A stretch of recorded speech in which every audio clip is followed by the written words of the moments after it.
Hello students and everyone, welcome back to my YouTube channel. Today I am going to teach you class 6 history chapter 1, the Indian subcontinent and history, on textbook page number 1. In the 5th standard we saw at some length that there is a close relationship between man and his environment. We saw how the changes in the lifestyle of the early man and his technology were related to the changes in his surroundings. We also revived the history of human civilization from the Stone Age to the agricultural civilizations that flourished on the banks of rivers. History is a coherent account of the significant past events in the progress of human culture. History means all the events happened in the past.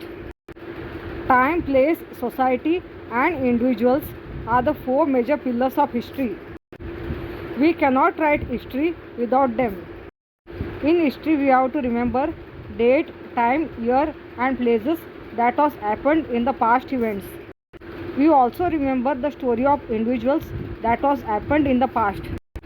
Without the four pillars of history, we cannot write a record of past events.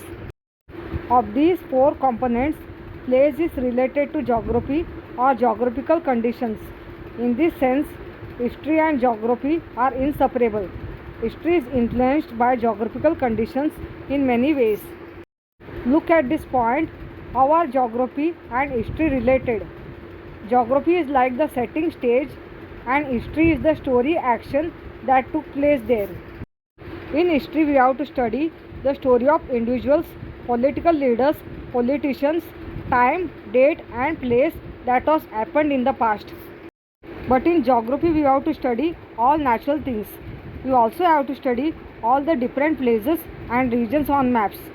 Our diet, clothing, housing, occupation, in fact, all human life in any region depends to a large extent on its geographical characteristics. All the given things mentioned, that is, our diet, clothing, housing, and occupation, we have to study in geography. In history also sometimes we have to study different types of crops and regions.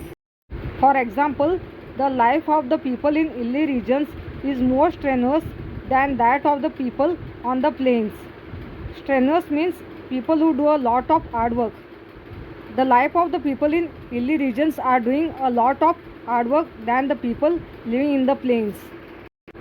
Not much fertile land is available in the hilly regions, while in the plains it is available on a large scale. That is why grains and vegetables are scarce in hilly areas. Grains and vegetables are found less in hilly areas because they are not suitable for hilly areas. Sometimes in some hilly areas there is snowfall. Grains and vegetables gets damaged due to snowfall. That is why grains and vegetables are scarce in hilly areas. In comparison, people on the plains get them in a sufficient measure. Naturally, this has an impact on the diet of the people.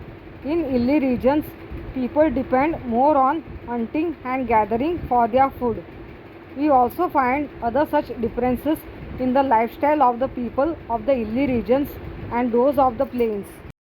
People living in hilly regions have to do a lot of effort for hunting and gathering for their food as compared to the people living in the plains. So that's why there is a difference between the lifestyle of the people living in the hilly regions as that of the people living in the plains. The climate, rainfall, agricultural produce, flora and fauna of the region where we live are the sources of our livelihood. People where they live have to earn money to buy food and other things. That is why the climate, rainfall, agricultural produce, flora and fauna is needed.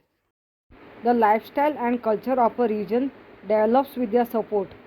Human settlements have flourished wherever the means of living are plentiful. Over a period of time, these settlements develop further into villages and towns. But sometimes reasons like the degradations of the environment, drought, invasions, etc. lead to the scarcity of those means. People are forced to leave their settlements. Villages and towns become deserted. Nowadays, many human settlements took place and grew in a successful way. Many people from different places are coming and settling in Maharashtra state. Sometimes people are forced to leave from one place to another if there are reasons like floods, famine, severe earthquake, drought, invasions, etc. Villages and towns become deserted if there is no rainfall or the rainfall is less because people have no proper drinking water to live. Class 6 History Chapter 1 remaining part will continue for next time. If you understood History Chapter 1 Part 1, give us the feedback or comments. Subscribe the channel, like and share. Thank you.